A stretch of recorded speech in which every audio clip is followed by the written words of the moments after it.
এগৰাকী চলনাময়ী যুৱতী প্ৰেমৰ চলনাৰে লুটপাট চলোৱা সিদ্ধহস্ত যুৱতীগৰাকী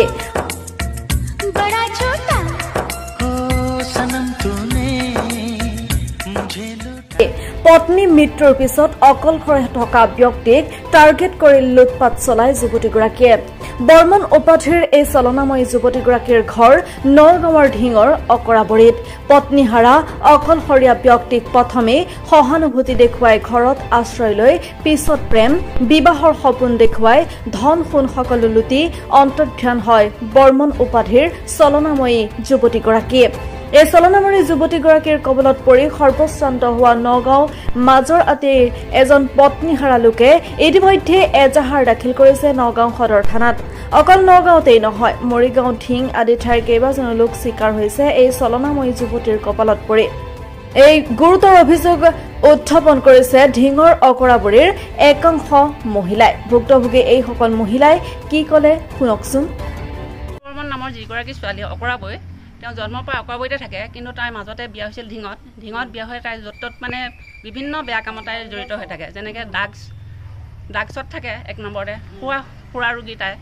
আৰু সংসাৰত তাই বেইমানি কাম কৰে সম্পূৰ্ণ তাই বেইমানি আমাৰ ঘৰত 22 চনৰ 13 জুলাইনাখন তাই চুৰ কৰিলেহে মই নথকা অৱস্থাত সম্পূৰ্ণ বস্তু তাই লুটি লৈ গ'ল তাৰ আগমুহূৰ্তত মে' 19 তাৰিখে মৰিগাঁও সোণাই ঘৰত কাম কৰিছিল সোণাই গাঁৱত সেই ঘৰটো সম্পূৰ্ণ লুটি লৈ আহিছে সংসাৰ তাই মানে কেমিকেল খুৱায় সংসাৰত ড্ৰাগছ খোৱাৰ নিচিনা কিছুমান বিষাক্ত ঔষধ খুৱায় ঠাণ্ডা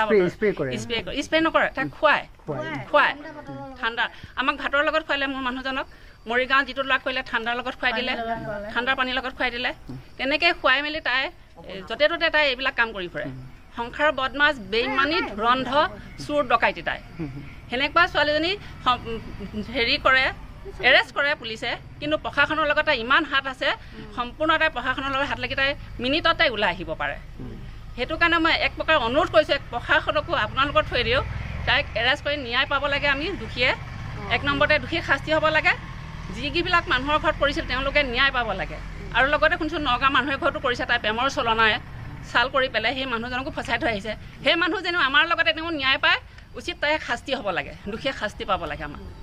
আমি শুনা পাইছোঁ যে নগাঁৱতো এজন ল'ৰাৰ লগত প্ৰেমৰ লেনদেন কৰি তেওঁলোকৰ ঘৰত অহা যোৱা কৰি খোৱা বোৱা কৰি থাকি মেলি 4 ভৰি সোণ 3 লাখ টকা আমি নিয়া বুলি গম পাইছোঁ ইতিমধ্যে তাৰ পৰা লৈ গ'ল নগাঁৱৰ পৰা আৰু মৰিগাঁৱতো এঘৰ মানুহৰ ঘৰ ভাড়া বিচাৰি 2-3 দিন অহা যোৱা কৰিলে কৰি ধৰি লৈ তাই এদিন দিনত গৈছে গৈ পেলাই মানুহ ঘৰ মানে ল'ৰাজনহে আছিলে মাক দেউতাক নাছিলে এই ল'ৰাজনকে মানে কিবা যাদু মন্ত্ৰ কৰি কিবা খোৱালে পানীৰ লগত খুৱাই কৰি লৈ তাৰ পৰাও মানে সাৰু সোণৰ নেকলেছ আঙুঠি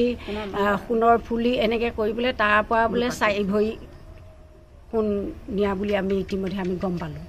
প্ৰশাসনে এৰেষ্ট কৰিছে দিলে লগতে 2 দিনে নাৰাখিলে এৰি দিলে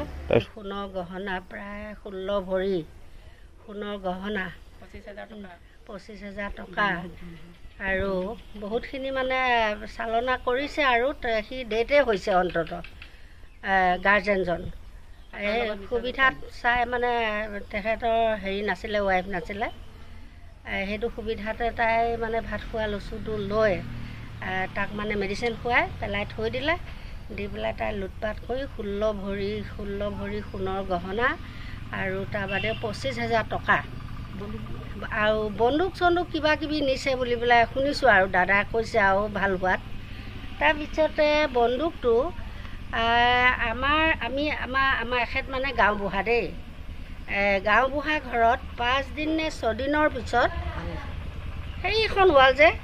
এই ৱালখনত ৰাতিপুৱাই প্ৰায় 5:30মান বাজিছে 5:30মান বজাত মই মানে দেখিছোঁ মই এখেতক কৈছোঁ মই বোলে সেইটো কি বস্তু ক'ত বোলে সেইটো দাদাহাতৰ দেখোন বন্দুকটো এইটো বালিয়ে লুটু পুটু হৈ আছে বন্দুকটো ইমানখিনিলৈকে আমি বন্দুকটো মানে দেখিছোঁ আৰু বাকী গাই গহনা এইবিলাকত নিয়াটোতো সত্য লকাৰ চকাৰ চব ভাগা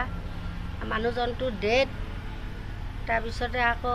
বৌজনী নাছিলে 10টামান বজাত বৌ আহি যেনিবা ডক্টৰ ঘৰলৈ নি পেলাই দাদাক মানে ডক্তৰ লগাই পেলাই ৱাছ ৱাছ কৰালে মেডিচিনবিলাক